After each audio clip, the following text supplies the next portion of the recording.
Like, not only is community the opposite of addiction, but actually addiction forms in the first place out of a desire for community.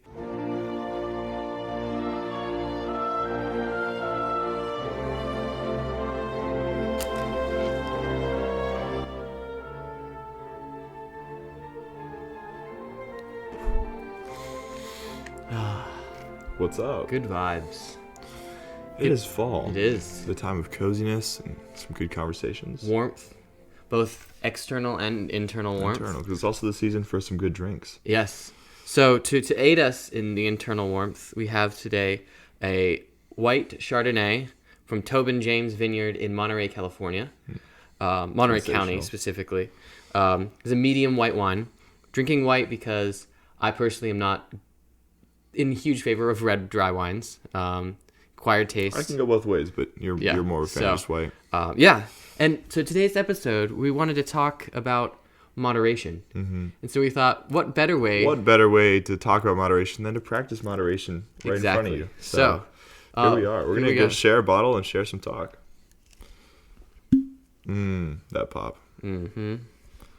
Few better sounds in the world than the pop of a wine bottle, or just the crack of a cold beer on a Sunday or a summer day. Oh, I know. Ooh, that's a good sound too. Yes.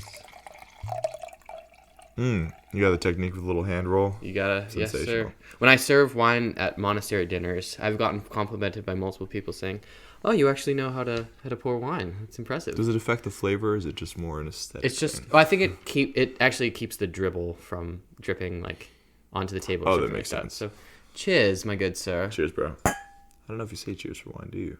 Yeah, I think so. Salud, I don't know. Gambe, as they say. Gambe? It's what is that? In Taiwan, it means really? Another one. Oh, that's fire. That's fire. Very nice. Good stuff. Sensational. Our candle scent today is molasses cookie. Yeah. So voice is a little raw right now. Yeah, molasses cookie. So we're kind of eating while we share the drink. Yeah. So, moderation. What are your thoughts? Yes, what are one's thoughts? Okay, so, moderation is supposed to be a virtue. Mm-hmm. I guess it's the virtue of temperance in a lot of ways. One of the 4 cardinal virtues, essentially.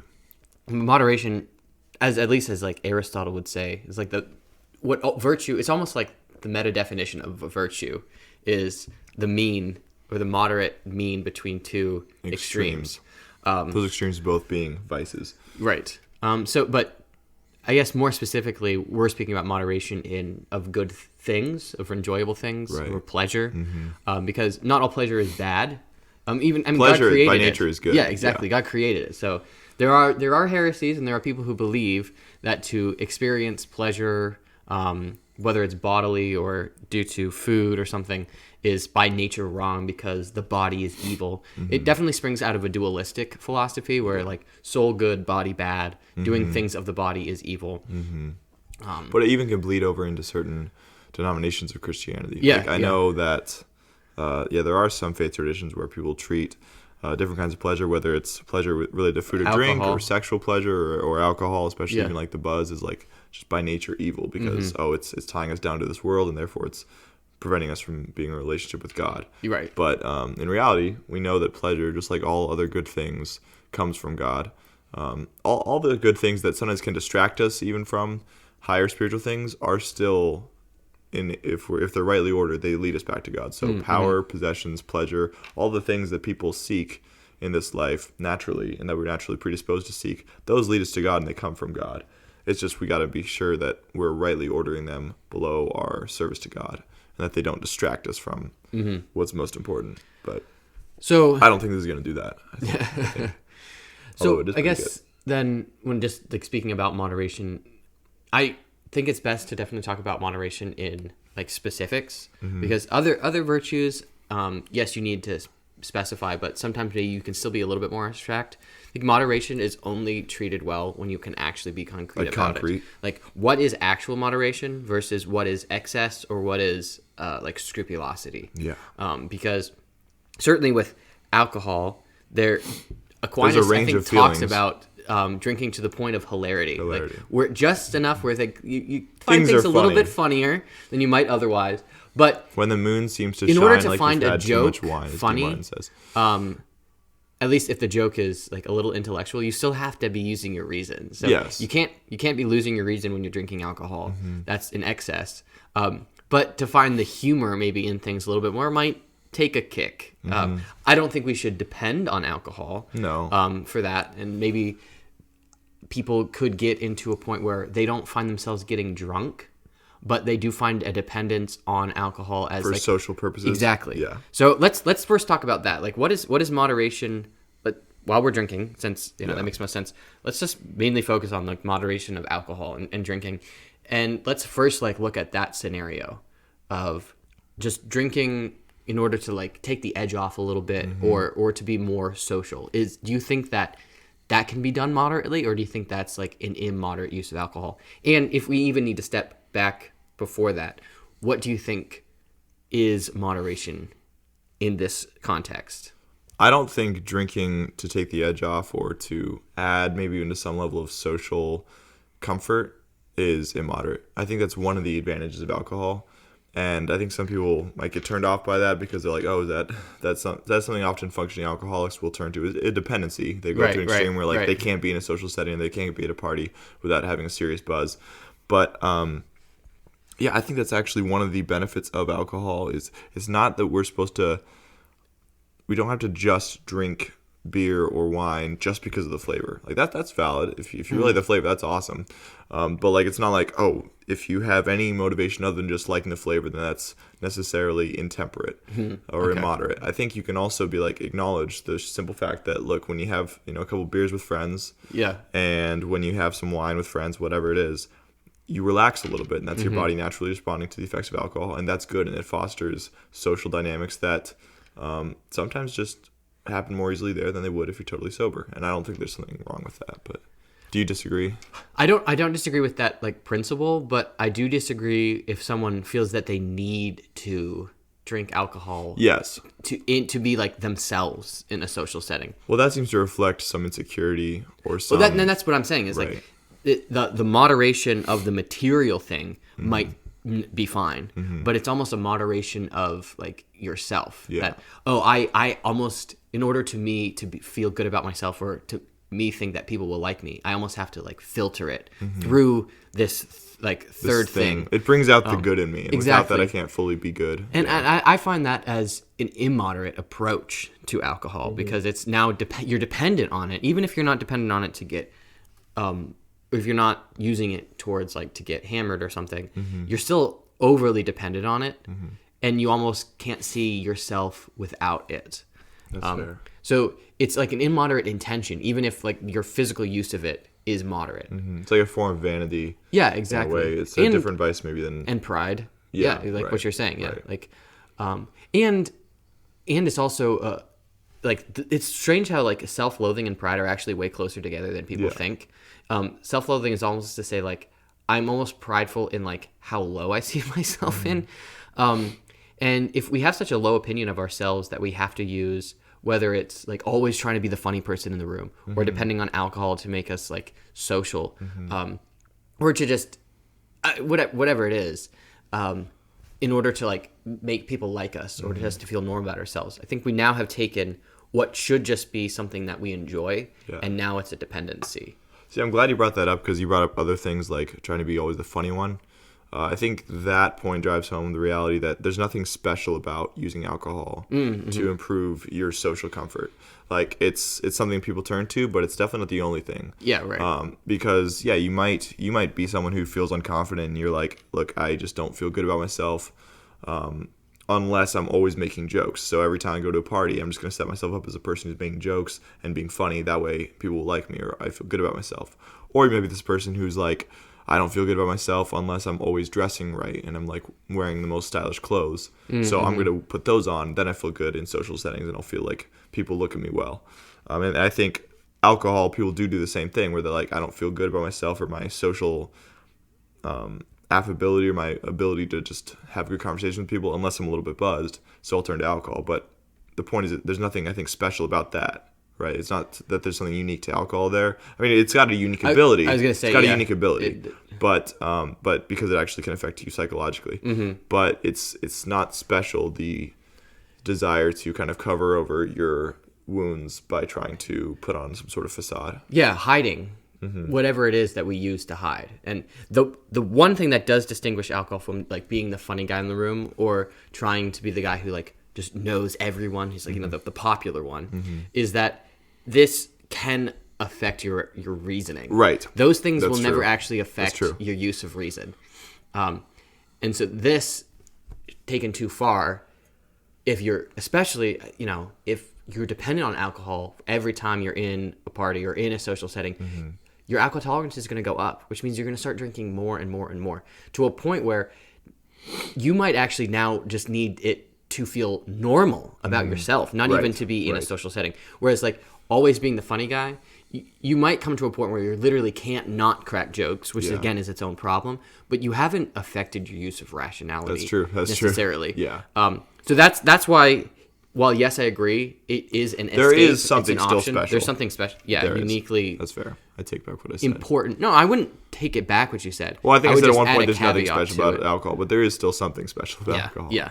But people do similar things with other things that aren't as easily considered immoral. Like, for example, nicotine. A lot of people use Zyn or cigarettes to kind of take the edge off, and that relaxes them in social settings. And while that's often frowned upon, especially medically, the church has never come forward and said, like, oh, that's necessarily immoral. So that's one form of escapism in a way, or a way to relax yourself socially that can affect you a little bit psychologically. It doesn't deplete the use of your reason the way alcohol can. Right. But it's still something artificial. And yet that we don't as quickly judge to be immoral. So it's interesting. Would you say that... even though it can be harmful for your body. Yeah. What would you say then is someone who, like if maybe you encountered a friend and you feel like they have maybe an overdependency on it to be in a social setting or to feel normal? How do you teach moderation to someone who thinks they're actually still being moderate? Or how do we learn? Oh, and they're like, I'm fine, I don't have a problem. Exactly. So that question, which you can answer that first, or you can answer this one: is moderation a natural like tendency for us? Like, so we're born with a conscience, and as long as we inform it or guide it, and we don't suppress it to a point of oblivion, it guides us. Even if we don't have religion, conscience still, the Catechism teaches, is that inner voice of God. That regardless of one's faith, it's still there. Yeah. It's just in faith it grows, and we are more attuned to it better. Do you think that moderation is a natural instinct?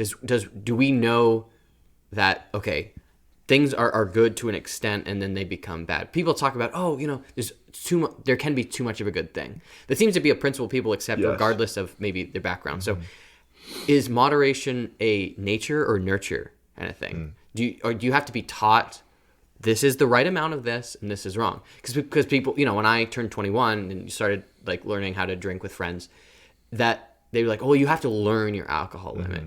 Do you think you should have to learn it yourself, or do you think people should be able to tell you, like, hey, look, where you are now, like 3 drinks, and just cut it off? Should someone teach you how to do it, or should you learn it? The learning, I think, your limit is a valid thing, because everyone has different body weights, everyone has different like body compositions, and so you genuinely might just go into an experience of having some drinks and not know how much is going to affect you. And so there's some practical level of just like figure out what's right for your body type and for your height and weight, all those kind of things that are different factors that affect how easily you are affected by alcohol.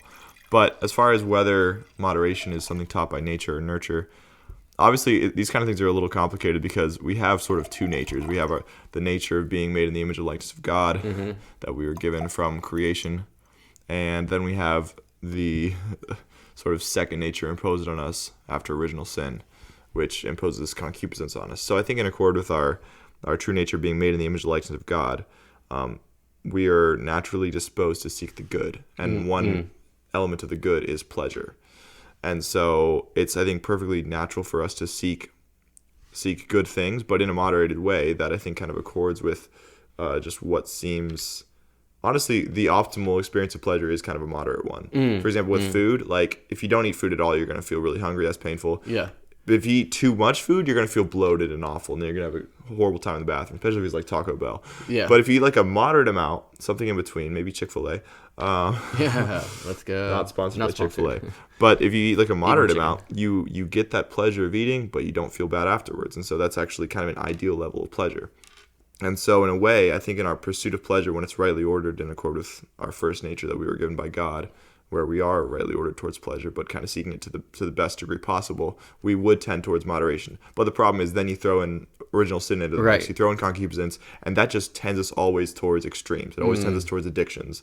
It tends us towards, people talk about addictive personalities, but often I think what they're talking about is just the fall and original sin, which drives us towards... There's both. I would say there is such a thing, for sure. There is. And it can manifest itself more extremely with some people than others, but I think all of us have a tendency to, when we find a good thing, like, oh, go to the extreme. I just want all of it. I just want all of it. Exactly. Yeah. Like when you're a little kid, no little kid, like at, I don't know, some sort of youth group event where there's Oreos on the table is like, yeah, you know what? I just want to get one Oreo. Like, no, right. they want the entire box so they could have it. Their parents are just like, no, Timmy, that's enough. So I think because of the fall, I think there has to be learning. But the cool thing is we gotta get to learn from these negative experiences when we do go too far. Well, okay, so like Adam and Eve before the fall, I'm sure if say they plucked grapes off of the vines in the Garden of Eden, and if they made wine out of it, I don't know. I'm sure they drank it moderately and they had a dang good time. But then after the fall, they're like, shoot, we need more. So.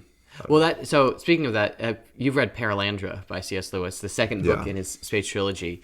When Ransom is in Paralandra, there's these like fruit trees that you don't necessarily eat, but like when you touch them, they like wash you in, like they're like this water fruit almost. It's kind of how you drink and eat at the same time. But it satisfies you so perfectly. And he says, well, everything in him wanted more. He knew he didn't need more. And in a sense, he actually didn't want more because then it would be having too much. Like, it was unnecessary. And Paralandra is supposed to be kind of a sinless place. Yes. So that even while he's there, he starts to understand that there's just enough good for me to experience as God gives it to me. And if I try to reach out for the fruit that I could have, but I shouldn't have, that's to take it, rather if it's been given to me. And I think that should be like just like the difference in moderation is accepting what is given as it's given and not trying to grasp for what more. Because that's think about like the fruit of the garden. God gave them all of the other fruits in the garden, but they took the one that they wanted. Exactly. So the in moderation of that is that we see all of these things, but I want more good because Satan tempted them to think that it was better for them in where they were to have that fruit than not. One thing, though, to distinguish or maybe to push back against your analogy of like food moderation is that we also would die if we don't eat food. We will not die if we drink That's alcohol. That's true. That's a principle. It's not something we need, right? Yeah, exactly. Yeah. Father Afenuga would say that in our ethics class, whether it's about alcohol or sex. It's like no one ever died by not having enough alcohol or not having enough sex, but people have died from not having enough food. So if you think like, oh my gosh, I have to have these things, you don't actually. So I just imagined like a guy like on his deathbed and the doctor's like, you have 3 days to live unless you have sex. He's like, no, that'd be horrifying. But you know what I mean. Yeah. So God has given us, like by his design, a pleasure associated with eating food as kind of a way for us to... A motivation to ensure that we fill the need. Yes. Yeah. Yet he gave us things like alcohol that we don't need by our nature to survive, but has been like an added gift. Yes. So in that sense, I feel like that's why moderation in those added things that are unnecessary as far as like needs go, but God still desires us to have like a fulfilled or like even enjoyable life, that he still gave these things to us, that those are things we need to treat with extra propriety, extra moderation. And that then to overuse them is to not overuse like nature, but it's overuse a gratuitous extra gift from God. And it's almost like snubbing him back in the face, like, you gave this to me you didn't even need it to give it to me by my nature, but I'm going to take more of that almost than I even deserve. Right. I don't know if... No, I think that makes sense, but I think it is worthwhile to say, just because some pleasure isn't tied, or some activity isn't vitally necessary for our survival doesn't mean that it's less worthwhile. Sometimes actually those are the things that we can legitimately hold up in higher places of reverence. For example, I was thinking about art and music. We technically don't need those to survive. Like, right. Cavemen didn't die just because their cave drawings were pretty mid. Like they, right. Like just because they're like, shoot, if only we had a Van Gogh out here, we would be alive. But no, like they didn't technically need those to survive, and yet we value art. We know that there is something so wonderful about art that we hold them in we hold it in esteem, we hold it in reverence. And so I think something similar with some of the pleasures like alcohol, or even pleasures related to sex, is they're technically not necessary for our, at least individual survival. Now, sex is obviously necessary for the survival of the species. Exactly. But these are things that are like these added gifts that God has given us that aren't strictly necessary for each one of us. And yet, because we recognize that they're these kind of gratuitous gifts, it's legitimate for us to hold them in places of reverence, and therefore that's why we have to treat them in a certain ordinate way, like with moderation. But then also, just one quick thing I wanted to say as a note. I hope that like related to kind of the question. Yeah. One thing I was thinking is, it seems like one way you can avoid excess in seeking pleasure, or just avoid inordinate use of pleasures, is simply to recognize the purpose of that pleasure. And basically, what's really good is to recognize it in the order of things ascending towards God. And so, with alcohol, if you recognize like the purpose of it is to give us some sensible pleasure through taste, and even through kind of the point of hilarity, like that little buzz, or that social comfort that comes, taking the edge off, exactly, adding to community, then you will use it for that sake. You will enjoy the flavor, and then you will use it insofar as it can add to your community. But you won't go so far as to get drunk, because that detracts from community. Actually detracts from community, that's right? A really and good it point. Hurts your experience. And same thing with like sex. Ultimately, the purpose of sex is the propagation of children. Yes. And so, although, like, it's funny, I feel like I heard a talk once where a priest was saying like if many men could have what they wanted, or have sex as often as they wanted, they would propagate a village, right, in like a short amount of time. But like, if you recognize, no, that's not the point. That the point is to propagate children in an ordered way. Yes. Then you're not going to use your sexual faculties in an inordinate way. You're going to use it insofar as it helps lead you to fulfill that purpose.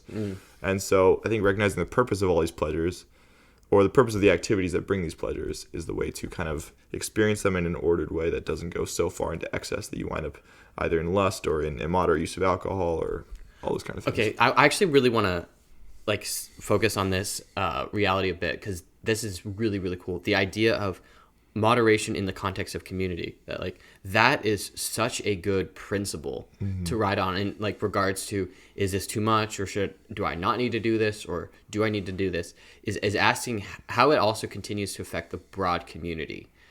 Because if you think about whether it's drinking or sex or eating or being like a gym rat, true, whatever it is how is it affecting how is it affecting your community? So if you're going to the gym so much that you like are snubbing your friends, or you're not making priority for prayer, you're both affecting the physical community and the spiritual community. If you're drinking to a point where you're engaging with friends, but then you go too far, now you have lost your reason, which is an effect on like how you're relating to other people, because there's a chance now you could start insulting them, or you're saying things that you shouldn't, or now that you're forcing them to have to take care of you, when you should be able to take care of yourself. Overeating, you're now depriving potentially other people of the food that they by right should have. Mom comes home, checks the cabinet, dude, why is it empty again? Sorry, Mom. it looks so, it looks so irresponsible and so selfish. And other people are like, wow. Well, it is selfish, and that's why it's harming your community. Exactly. So like the context, a really good thing I heard one time was, the opposite of addiction is not sobriety, it's community. And if we're surrounded by a community that supports us, it's that which motivates us, not, I just want to be dry. Like that probably will not often motivate you. It's other people. Right. So how can we frame better that context of community in our heads at all times, rather than just, it's a principle I think about, but when I actually get into the moment, I kind of say, screw it. Like how can you think of like maybe philosophical basis for moderation that also blends well with an idea of like the community from a Christian perspective? Because if you think about, God created man in a community to begin with. Like community existed before sin existed, because God created Adam and Eve. So community is obviously like the best, most intended place for us to be in that moderation place, right? They were in moderation in the garden, in community. Well, we're called by grace to share in the life of the Trinity, and that's obviously the most perfect community, right? So we're always desiring that. We're claimed as a people of God, a chosen race, you know, and that means that a church. Yeah, we're never called as individuals. Exactly. So almost moderation seems like an avenue to understand like the higher calling of the spiritual life, that it has to be in a context of community and not an individual grasping or seizing of all of these things for myself. So I don't know if whether from Aristotle or Thomas Aquinas talking about moderation or temperance, but if you could like pull that in with an ecclesiastical understanding of Christian community. I know that's like asking you to put a lot of stuff on the spot, but what do you think about that? I think it's really good that you brought up that moderation seems like a requisite for community. Like if everybody in a community is trying to do things immoderately, the community is just going to fall apart. It falls apart. It's like a mob. It's like a mob, exactly. Not even because they're all going to go in different directions. They're all going to start like killing each other. It's Babel. It's exactly. That's what it is, right? And I was just going to say this isn't from necessarily Aristotle or Aquinas or some deep theology, but just experientially. And from the way you see people who have addictions, like the way their life unfolds, it seems like addictions and extreme pursuits of or immoderate pursuits of pleasure always come from desiring community. Like not only is community the opposite of addiction, but actually addiction forms in the first place out of a desire for community. So, for example, with alcoholism.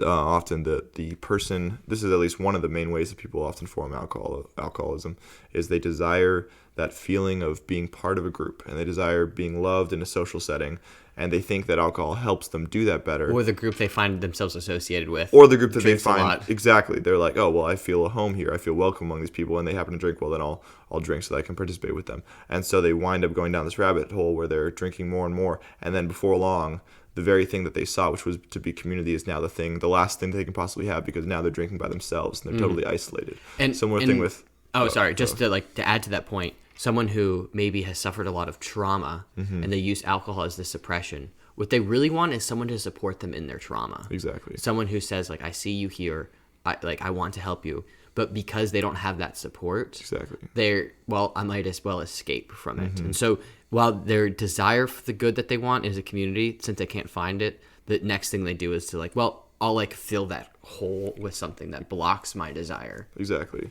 Or it seems, if not willfully trying to block the desire, seems like the next best thing in trying to pursue that desire. Yeah, it's the escape. If I can't have that, I might as well have this. Exactly. And I think that's the case. We talked about like alcohol addiction. But I think it's often the case with people who struggle with sex addiction, is that it starts out it's basically the devil. What he's doing is he's tempting them with a legitimate desire for communion, and then in the process he's so conniving that he gets them to go down a series of activities that lead them so far away from fulfilling that desire and having that community. And so with for example sex addiction, it's often with many people, they desire intimate romantic union, or they desire that union with another person, and so they start turning to things like porn or just like hookups. Yeah. And then before long they're absolutely isolated in this addiction, and they feel cut off from everybody, and they feel totally outside the realm of having an intimate relationship. And then they go back to it more and more because it's at least the closest thing I could possibly get to what I desire. And I just so John Paul II actually made it's a quote from him about pornography, and he says that it's not that it shows too much, in fact it just shows too little. Yeah. Because it doesn't show what should be there, which is like a fostering of communion, right? Because when it's a sacrament, it is community building, because it builds union between the husband and wife, and it creates another member into the community of their love, versus just a use of each other. Because he also says the opposite of love is not hate, it's use. Exactly. And that immoderation. So moderation is to like, I feel like, truly understand things with like a loving understanding of what they are, or how to love them as they are supposed to be loved. Yeah. Versus a use of them, to fulfill something. Yeah. And so, it totally makes sense. And especially particularly when it comes to intimacy, that when we don't have the intimacy of friendship or the intimacy of communion with other people, our body just naturally needs to experience intimacy. Yeah. So we're going to go to like, well, if I don't have good friends or I don't have like a wife or a husband or that relationship is not what it's supposed to be, like the next outlet is something. Right. And something I was reading recently too about just like addiction is that, so if you have like a history in your family of alcoholism, you might yourself avoid alcohol because you're like, well, I don't know if I can moderately treat it. Exactly. Something I was reading recently is we need to like move away from that model that, okay, if you have a family history of alcoholism, you probably have a family history of it like in yourself too. Is that it's not just alcoholism. You have a family history of addictive behavior. So you are going to be prone to immoderately use something. Right. It might not be alcohol. We have a history of it in our family, but no one in our immediate family has any problem with it. Right. And I think it's because, like, oh yeah, we understand this for what it is, but by nature now we have inherited an addictive personality or like addictive brains. So that, okay, it might not be alcohol, but it's going to be something else. Right. So this guy was basically saying that. It could be the gym. It could be who knows what. It could be any this guy was saying that. So people like hyper focus on like, okay, like moderate my use of alcohol. I don't have it at all. That they're all these other things now. They let other things slide. Exactly. Yeah, that's interesting. That's really interesting. And that's why moderation has to be treated by communion and not just sobriety from one particular thing. Yeah. Because communion heals all of these areas. Whereas sobriety might say, okay, well, you're sober from alcohol, but are you still, like, you could be sober from alcohol and still have no supportive friends. And that you could be sober but not integrated in a community in any way. Yeah. And how lonely that feels. Exactly. And you probably look back at yourself at the things that you've gone through and maybe don't and still like regret all of that. Versus if you're in a community, they could support you like, yeah, okay, that was hard and that was rough, but you're here now and look what God led you through, even in all of that. But if you don't have a community point that out to you, you might just always think like, well, I'm better now, but I was garbage back then. Yeah. And then never like forgive or love yourself. Exactly. And I think it's really good that you brought that up because that can be a kind of a guiding principle for making decisions moment by moment. It was good you said early on, it's really useful to talk about concrete things when you're dealing with moderation. Yeah. And I think it's really the case in that if you place community and being integrated in the community, having good friendships, having well-developed relationships as your goal, then that can guide you in all your decisions because you realize that can help you to avoid immoderation and to always do things moderately. Because, for example, moment by moment, you can look at your actions and say, is this really leading me to what I truly want, namely being integrated in the community, or is this leading me towards isolation or just addiction? For example, if you're drinking a beer with some friends, you can say, yeah, this is helping foster my relationship with them. This is helping me just chill out for a little while and have some good conversations. But if you're by yourself and you're just like pounding a bottle of vodka in your house alone, is that really helping you foster community? No, not at all. So you can put that bottle away and say, we're not going to do that.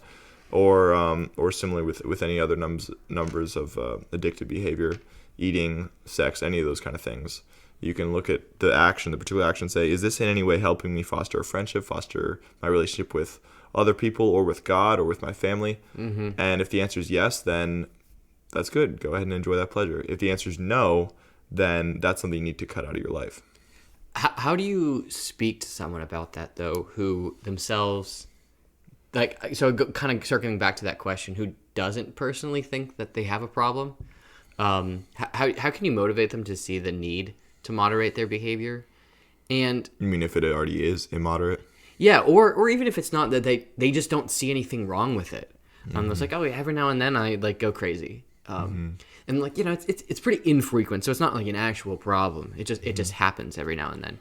Especially if maybe any of our listeners have friends or particularly family who have kind of like lost any of like the morality of faith. So they're lapsed Catholics, lapsed Christians. So they're not thinking like a sin context. Exactly. They're just thinking about what feels good. Yeah. How do you convince? And I think community is a really good place because we're not really talking about like sin there. It's talking about how you affect other people, which still tends to be a principle that this world cares about, is how be kind, right? Don't judge. How or at the very least, how are you viewed by other people? Right. Reputation is a very valuable thing. But yeah, I don't know. I have a couple thoughts, but I want to hear. Share them. I want to hear yours first. No, I want to.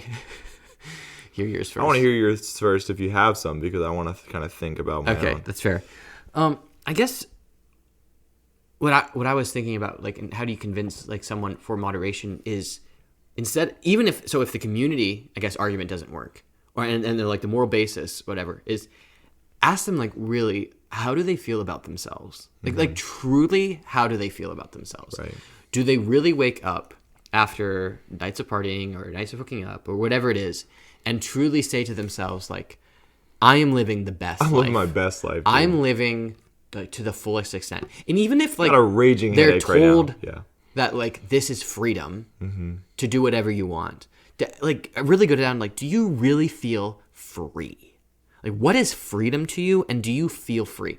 Because freedom, and John Paul II, I love John Paul II, man. I can quote him all day. Me too. But he says, freedom is not the ability to do what we want, it's the ability to do what we ought, what is right. And to kind of ask him like, okay, are you really doing what you ought to be doing? Are you really doing what you want to be doing? And some of them might say like, yeah, I want to be doing this. Like, but do you actually?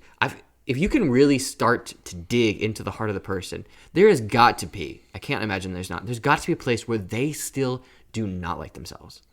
There's got to be a disdain for what they're doing and what outlets they're choosing to remedy that. And getting not to condemn them in that place. You, exactly. But that's they the might hard admit part. that to themselves. You have to open the question so that they're willing to think about themselves. Maybe encourage them journaling a little bit. Yeah, but not to condemn them in that place, but to say like, okay, what you want there, that's the good thing. Yeah. That's what you want. Do you really think that all of these things you're doing, this immoderate behavior, this excess, is actually getting you to the point that you want? And especially from the perspective of the parable of the prodigal son, is that he went and it said spent his life on a life of dissipation. So, and his brother comments that he swallowed his father's property with prostitutes. So he was living richly. He Major was probably, going crazy. 1 out of 10, would not recommend. And what does he say? Like at the end, when he says he comes to himself.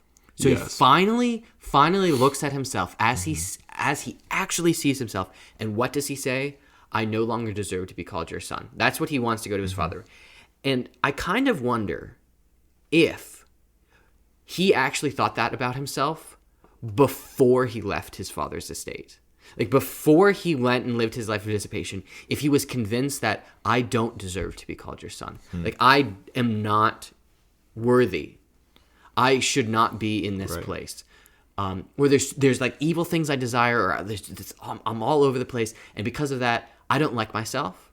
And because I don't like myself, I can't see how the Father would like me. So I'm going to use all of these things that the world tells me could get me at least to feel okay. Or that should make me feel good about myself. Right.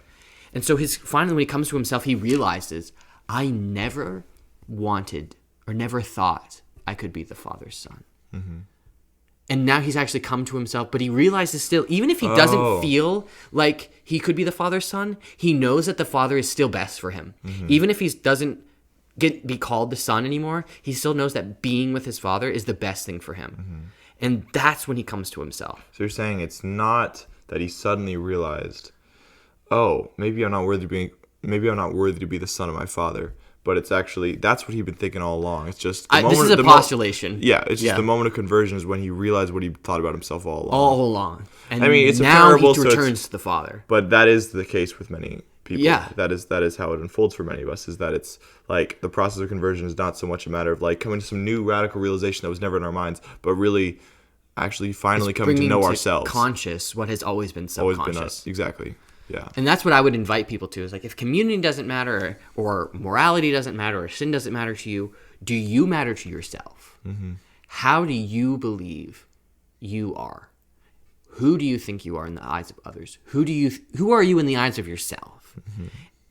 And no matter how flamboyant, how like excessive, how immoderate people are, like if you're able to get to a point with them that they actually can be honest about that question, I feel like that's a really good place to open the door. Absolutely. Yeah, that was really good, because that's just reminding me of I was just coming back from California yesterday on a plane, and I watched Inside Out 2 on the plane, and it's really interesting. I don't know if anyone Great movie. has seen Inside Out. 100%. I love that movie. It's good. It's the first good Disney movie in a while. Yeah, no kidding. But it's really cool. They have this. Obviously, it's a kid Pixar movie, but it's honestly there's some depth to it. Dude, yeah. And I so, shed a tear 100% when I watched it. Did you? Yeah. Yeah. No, it hit hard, honestly, especially on a plane. It was like kind of weird. Yeah. But they show how these core memories, these core moments in a person's life add up to form their sense of self, right? Their awareness of who they are and their beliefs about themselves. And it's crazy how your sense of self can so radically affect your decision making. So if your beliefs about yourself are that you are a good person and that you are loved and that you are lovable, then that's going to manifest itself in good actions, in moderate actions, to bring it back to what we're talking about. Yeah. Because you're not going to feel this need to grasp. Ooh, and yet, yes. if your sense of self is formed by all these beliefs that you are not enough, or that you don't deserve to be the son of your father, your father in heaven, or that you are insufficient and inadequate, then you're going to need to grasp at all these things. You're going to need to grasp at pleasures, either just to numb the pain of feeling inadequate, or to try to feel adequate. Yeah. And then that's what's going to turn you into these patterns of behavior that spiral you downwards, so you feel even worse and worse about yourself, and so you just keep repeating it. It becomes a cycle, and that's what we mean by addiction, right? Wow. And so, although the parable of the prodigal son is of course a parable, yes, it's just a story about some characters. It's kind of hard to psychoanalyze characters, but because it's scripture, there's so much depth. There's depth to it, and Jesus told this story. Yeah, God literally made up a story, but also that is a particular story that really is the narration of many of our lives. It plays it out in very vivid illustrations, but it's kind of the biography of many people, many of us sinners. And so there is that reality that we turn to immoderate enjoyment of pleasures. We turn to all kinds of things to just fill this void that really starts not so much with a desire for pleasure or for immoderation, but rather it starts with a self-loathing or a lack of belief in our own lovability, or the fact that we are loved by God. And so it seems like, again, if the opposite of addiction is not sobriety but communion, then the way that we can ensure that we're going to live a good, healthy life where we're not always turning to excess is simply to recognize the ways in which we can achieve that communion and the ways in which we are already welcomed into that communion. It's not that we always have to be putting in work and we're always if it's all on me to try to strive for that community or to make that relationship happen. No, the relationship is already being offered to us. Christ has offered an invitation to us for communion with Him. Obviously, in the Eucharist is the most poignant example, but through our parish communities, through our friendships that may come into our lives, and sometimes we have moments where those are more or less readily available, but there are these gifts where Christ is trying to reach out to us and say, look, I'm putting opportunities in your life where you can have communion, you can be integrated into a community. We need to recognize those and recognize that we are loved and that we are worthy of those relationships and those communities, and then enter into that. Otherwise, we are going to have to turn to immoderation and turn to pleasure just to kind of fill the void. Yeah. That was sort of, I went down so many different rabbit holes in that conversation. Okay. But, do you remember what this means? Yes. The symbol? That means you want to talk. Yes, it means I have something. So I cross my fingers. I think I mentioned this before. I cross my fingers when I have sign language. Something to say, but I also cross it so I don't forget what I want to say. Okay. Okay, so what you said, so many good things in it. I particularly love the fact that you said like Christ offers these things for us. Like they're already there, and sometimes we feel like, oh, we have to work towards to get it. So the parable of the prodigal son is only half of the parable. So it's actually, I've seen in like newer like printed Bibles that it actually listed as the parable of the prodigal and other son, because it's about both sons. And we really often kind of hyper focus on the prodigal son, but we really also need to draw attention to this other guy. So, okay, think about him for a second. I think he also did not really believe I am the Father's son, because what does he tell his father? I worked tirelessly for you every day. Almost as if in order for me to be called your son, I had to work. I had to do everything in order to prove to you that I could still be your son. Yeah, he's not begrudging because he worked hard. He's begrudging because he thought the requisite for being a good son was working so hard. And then what did he say? But in all that time, I didn't even ask, you didn't even give me a goat to feast on with my friends. Did he ask? Did he ever ask for the good things from the Father? Did he ever ask? No. Instead of his brother who lived in moderation to excess, he lived nothing. So all he lived was this drive, I have to do this. Who I am is not worthy, so I have to work. I could not settle. And instead of asking for good things from the Father, because the Father desires to give them to us, asking you will instead receive. of asking from God, he then was so deprived. And so he lived in immoderation of lacking. He had nothing good to experience in his life. Yeah. So that's why he was so ticked off at his brother and so ticked off at his father. And that his anger was born because he also lacked the community. And so that moderation is to accept the gifts that God gives us as he gives them to us. So the younger son did not accept them as his father gave, so he took all of them. The older son didn't accept his father gave for them. So he tried to get rid of all of them. So he tried to pretend like he didn't need them. But then he's mad when his father still celebrates. Yeah. So it's like, but what does his dad say to him? Do you remember? Everything I have Is yours. Bro, that is what God says to us. Everything I have is yours. But we rejoice because your brother was dead because he had no community, but is now alive because he has returned. He's reintegrated into the He is community. back in with the love of you and of me and this whole place because he has actually accepted his sonship. So Well, that's what's interesting. The The best way older to son. live moderation. Sorry, you can get right. Real Yeah, quick. sorry. Like to live moderation is you have to first just live in the identity of your adopted son or daughtership. Like moderation, I think, flows out of an acceptance of one's identity. If you have no identity, then immoderation is rampant because you have to create your identity by drinking, by sex, by becoming the most swole person, by becoming the smartest person. You have to create an identity, and the only way to create an identity that everyone recognizes is to do that thing only, to be only doing that thing, rather than living in the identity that you actually already have, and then just accepting the gifts that he gives us because everything he has is ours. Absolutely. I love that because it's funny. We often think that the error of the prodigal son and the error of the older son are so vastly different. But like you're saying, they actually started from the exact same point. Yeah. They both failed to recognize that they were beloved sons of their father. And because of that, you said one turned to excess, one turned to what Aristotle would call deficiency. Because we brought this up at the very beginning. Moderation is a virtue. Virtue is a mean between extremes. One is excess, the other is deficiency. When you don't have enough, and when you have too much, and when you don't have enough. And so the error there is that the mean, the virtue there would be recognized. I'm a beloved son of my heavenly Father.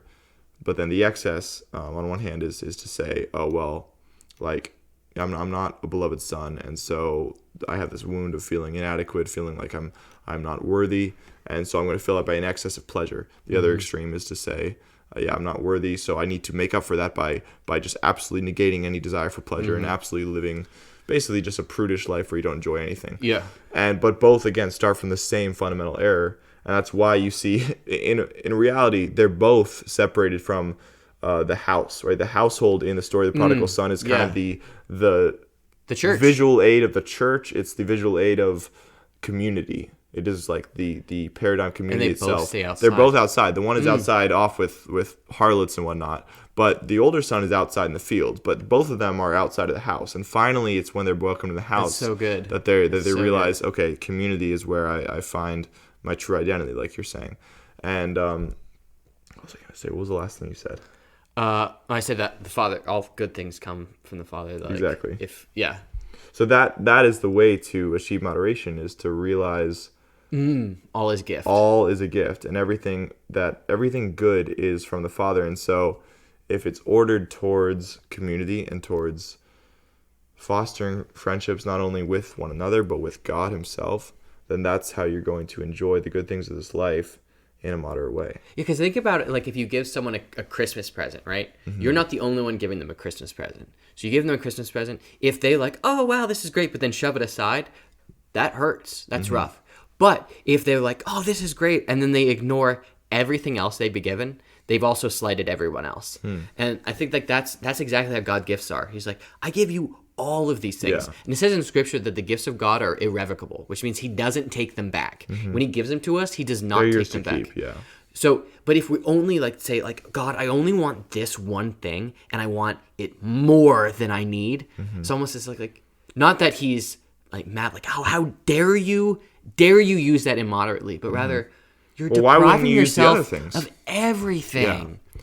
I love that because you mentioned the quote from John Paul II where he said, pornography is not bad because it reveals too much, but it actually shows too little. Yeah. Similar with any other addictive behavior. Alcohol, drinking excessively and getting drunk all the time is not wrong because it's drinking too much. It's actually because it's enjoying pleasure too little. Because a real Christian life that embraces all the good things of God is good because it acknowledges the wide, vast array of good things that we can have in this life. There is the moderated pleasures of food and drink, moderated pleasures of sex. I mean, you don't get that. There's the as he always reminds me. There's the moderated pleasures of the intellect, right? The wisdom that we have through learning. Yeah. There's the moderated pleasures of. I mean, there's actual pleasure in just being a good person, like practicing the virtues, doing charity, those good things. These are all. It's legitimate that we feel pleasure from these things, and so a well-integrated Christian life should embrace all of those things, unless there's reasons, obviously, for letting go of some of them, like for example, if you're a monk or a friar, like you're willingly parting with some of those for the sake of other for a higher good things, higher things. But the point is, God wants to give us a life that is just bountifully abundant, just like overflowing with so many different kinds of goods. And it's wrong for us to fixate on one, not because it's too much of that, it's because it's too little of everything else. Yeah. And at the same time, also, I think moderation also gives us a healthy understanding and acceptance of suffering, of when hard times come. Because if we're only immoderate over excess of things, we're running towards them for everything. And when suffering comes, oh no, that's like the greatest evil. Whether it's loneliness, some kind of pain we experience, loss, grief, everything, we can't accept it. We can't handle it. So we run to those things. But when we treat everything as moderation and everything as gift from God, it might be really, really hard, but we can actually accept even suffering as a gift. Because even though it's not a gift that gives us pleasure necessarily, it's a gift that we know that at some way, we truly believe what Paul says in Romans 8:28, which is God works out all things for the good for those who love him. In moderation is to say, I got to work out the things for myself. Moderation is to say, God truly works out all things for the good. So he gives me good things, and maybe he deprives me of them at times. He gives me suffering at times. He gives me joy at times. Moderation, I think, as a Christian virtue, is to actually accept the life that God gives you. Yeah. It's actually to accept the life that God gives you. Exactly, because in a way, immoderation comes from a lack of trust in God's providence. Yeah. Because you're saying, look, I don't trust that God. Often these addictions form because people just want to put a Band-Aid or a painkiller on whatever suffering they're currently going through. And of course the reality is then it worsens their suffering in the long run. But the point is, it comes from this desire to kind of just numb themselves to some present pain. And yet if we embrace trust in God and we say, look, whatever pain I'm going through, whatever amount of suffering I'm going through, whether it's great or small, I know in the end that God's going to bring it to good, and he's going to bring it for the sake of my sanctification so that I can be a great saint one day, then you don't need to turn to excesses to kind of cover over those wounds, because you recognize that even those wounds can become places of grace. Yeah. But if you're like always trying to fill those wounds with, you're just trying to pack them with painkillers through alcohol or sex addiction or whatever, then you're never actually going to be able to attain the grace that God intends those wounds to be instruments of. Yeah. And so then you miss out on potentially greater levels of joy and goodness in the long run because you were just trying to avoid the present pain. And Christ in glory still has his wounds. So the wounds are the very means by which we experience joy. By his wounds we are healed. And in his glorified state, Christ still had the wounds, right? He was still identified. St. Thomas could put his fingers through the wounds. Which means that woundedness and suffering are an actual path to joy and that fulfillment that we seek, probably often in immoderation. So moderation is also to accept woundedness. It is. I mean, think about Christ on the cross when they offered him the sponge, and it had what was kind of, an early form of painkiller on it. Yeah. As soon as he tasted it, he refused to drink any more of it because he didn't want to deprive himself of any of the pain, because he knew the greater the pain that he endured on the cross, the more glory there was going to be after his resurrection, the more salvation there was going to be for all of us. And so similarly for us, bring it back to suffering. We've talked about suffering a lot of times on this show recently. The more you embrace some of the tough aspects of life, where you might be tempted to turn to some sort of painkiller, metaphorical painkiller, here. Yeah. The more you embrace those moments of suffering and say, I'm not going to try to turn to some pleasure to just numb myself from this pain, the more in the end that pain is going to become an opportunity for grace. And if the pain is feeling inadequate and feeling like you're not loved by God fully, and feeling like either you're a prodigal son or you're the older son who just remains out working in the fields, if that's the pain and the suffering, then that's something you need to work through confession and through healing and throwing yourself at the feet of the Heavenly Father, and then letting him love you in that moment, instead of being like, well, you know what, I just feel inadequate, I feel like unlovable, so I'm just going to turn to some addiction. And it says in Scripture that the sufferings of this present life are as nothing compared to the glories to be revealed to us. Yeah. But I think sometimes we try to run from the sufferings of this present life to have the glories now. Of this life. Yeah, exactly. Exactly. But it's like, no. Moderation is to say that God gives us joys and graces and gifts now, but those also are nothing compared to the joys, graces, and gifts of heaven. And the sufferings are a means by which those things are received best. So when we suffer a little bit, we actually also are more grateful when we do experience gift. And then when we're in heaven, we will actually, I think it's St. Therese, but she said that like there's levels of like glorification in heaven. And she said, if you really understood the suffering that was necessary to pass from one level of glory to another, you would suffer anything possibly in this world in order to receive a higher level of glory. Yeah. And it was like, it's which is crazy. funny because people have an entirely opposite understanding. They point to good people and say, why do good people suffer in this life? It seems to show that God is unjust. But you recognize, if there's any basis for God having favorites, you recognize it through who suffers the most in this life. Yep. For example, God's own son is clearly his favorite out of all the human race. Yeah, exactly. And God's son suffered more than any other human being. Yep. So the more you suffer, the more indication you should have that you're one of God's favorites, and that means there's a higher potential for glory in the next life. Which means if you don't suffer much, you should probably beat yourself. But I'm just kidding. But no, like suffering is almost a sign or a symptom of potential future glory. And so allowing yourself to feel what you're feeling when you are in those moments of suffering in this life is a way to be more ordered towards that grace that leads to that higher sanctification. And oh man, I totally had a thought. But I'm sorry. No. I just kind of lost it, but it's probably for the best. Is the buzz kicking in? Maybe a little bit. Moderation. Moderatio. Okay. But so if you don't have one, I had one other. Okay, go ahead. Yeah. Okay, sorry. This is just a more practical thing, though. Okay. We've been going. This has been a really fun conversation. This has actually been really great. We've been going down all kinds of rabbit holes I didn't expect. And I love it. I love it too. This has been really good. But a more practical note, if you want something to motivate you towards moderation, again, I would go back to what I was saying earlier, that it actually is the way to enjoy life most. Immoderate pleasure does not lead to a happy life. It's funny because people often pit living a virtuous life against living an enjoyable life, but that's a false dichotomy. That's so true. It's really interesting. People say like, oh, do you want to like be a saint, have a bunch of, I guess, good times in heaven, or do you want to have fun here on earth? It's like, no, actually, a lot of the saints had a lot of fun on earth. They just did it in a good, healthy way that contributed to having the best time. For example, like sex addiction and the hookup culture. Yeah. Well, guess what? You get along with that. Yeah, you might have some fun for sure. Herpes. Guess what you get? You get herpes. you get unexpected pregnancies. You get all kinds of like crisis situations. What do we have with alcoholism? Well, it promises you some pleasure, but when you go to excess, you wind up with isolation. You wind up with failure. Regret. You wind up with liver failure. You wind up with DUIs. You wind up with mornings after where you just feel like crap. Okay, but then compare that with a more moderated experience of those same good things.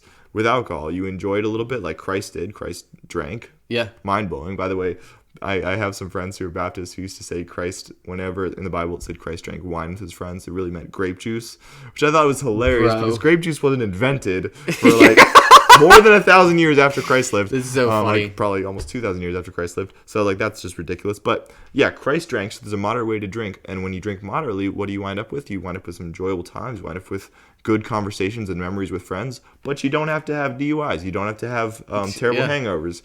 You get all the good without the bad. And then, with sex or other pleasures, what do you get? You get an enjoyable, healthy, intimate relationships when it's done in the context that Christ intended it, with marriage. And you actually... But you don't wind up with all the regrets of hookup culture. And when you actually take yourself away from it for a little while, you enjoy it when you do have it. Yeah. Whereas if you have it all the time... You get burnt out. Exactly. You can actually burn out your dopamine receptors when you enjoy pleasure too excessively, and then you can't enjoy anything after that. But if you filter it properly, it's like, whoa, this is great. Yeah. And when you don't have it, it's like, okay, yeah, like I'm okay. And then when you have it again, it's like, oh wow, like this is awesome, you know? It's almost like the same God who values moderation also created those pleasures. It's like the same God who intended for us to live moderately also gave us the pleasures that we should enjoy moderately. He's like, he intended for us to enjoy these pleasures, but he intended for us to do it in the right way. Yeah. And so that's why he's like, look, if you want to enjoy these in the best way possible, just do them moderately. Yeah. And if you go to an excess, you're going to learn in very natural consequences that that's too much. Yeah, sorry, that was just a practical thing that I thought of. No, I appreciate like sometimes, that. Yeah. Sometimes there is that false dichotomy, like, there's like the holier than thou people who are like trying to be saintly and pious, and then there's the people who have really fun in life. It's like, do people really have fun? Well, I think I'm gonna probably butcher this quote, and I'm gonna more paraphrase it, but that I want to say it's like Carlo Acutis maybe who said this, but don't quote me on that at all. But basically that if you live like the world, you look like a repeat. If you want to be unique, be a saint. Basically that. But uniquely happy. Yeah. But that like the people almost seems like, oh, to live in God or to live with God, to live moderately, or the church is just a bunch of lists of things you can't do. It's all about conformity. It's like you all look exactly the same. It's like, no, there's more diversity in the sainthood than there is in people who live worldly. You want to know what everyone in the world lives? You can just list how they all look like, and you'll find them. Yeah. Which, if you want to know what a saint look like, you can't. The only thing you can definitively say is they love Christ and they prayed. Exactly. Otherwise, everything else about them looks different. Yeah, and they're like, and they loved moderation. Exactly. And there were some saints who lived way more ascetically than some who did. Some who didn't. But that was their specific calling. And God doesn't call everyone to the same level of moderation. I think is also a really important thing for us to remember. True. That, like, as a monk, I'm called to a little bit more moderation than... Except on Thanksgiving. Or when is it that you guys like bring in all the booze? Okay. I'm just kidding. But we don't do that often. No, I'm just kidding. We have a bar 3 times a year. Okay, fair enough. Thanksgiving, Christmas, and Super Bowl Sunday. I shouldn't have brought that up. Anyways, so yeah, ignore that. But you know what I mean. In general, you're supposed to live very moderately. Yeah. Versus you, right? You're not. You live like nuts and crazy. You flew out to California. No, I'm just kidding. No. But you know what I mean. I did try a matcha cocktail, which was really good. Shout out to my friends who mixed that. I had apple cider caramel mule. Whoa! At this Italian restaurant that I went to. That's cool. On Sunday. Dude, it was fire. Sounds fire. It was so tasty. Rizzo's. Rizzo's is really good. It's this Italian restaurant.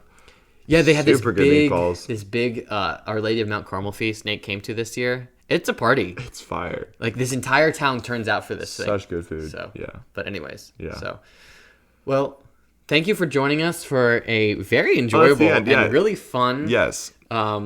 This was some good Chardonnay. It actually was pretty tasty. I'm not gonna lie, that was pretty good stuff. Considering it was bottled in 2020, which is not pretty recently, trauma year for all of us.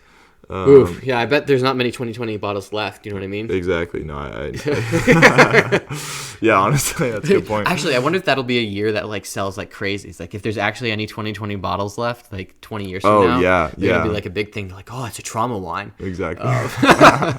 Anyways, thank you for joining. I actually just as a final note, someone who listens to the podcast recently said it took them a long time to realize that we're brothers, like blood brothers. Are you serious? Yeah. The whole I believe in the brotherhood thing.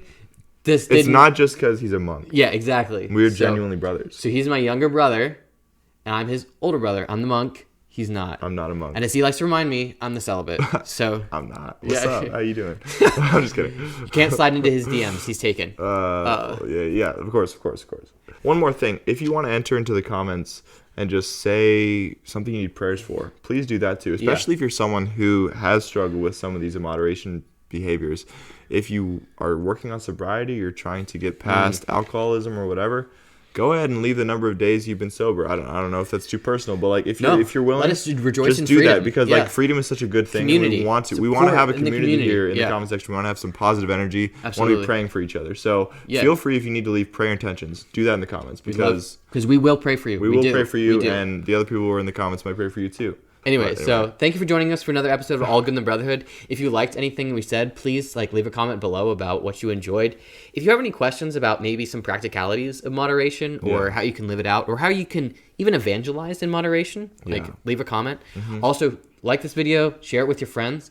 If you want to see some other podcast content, click up here. If you want to see some monk content, click right here. Awesome. Absolutely, yeah. So thank you for your time. Yeah, have a wonderful day. You guys drink moderately. Adios.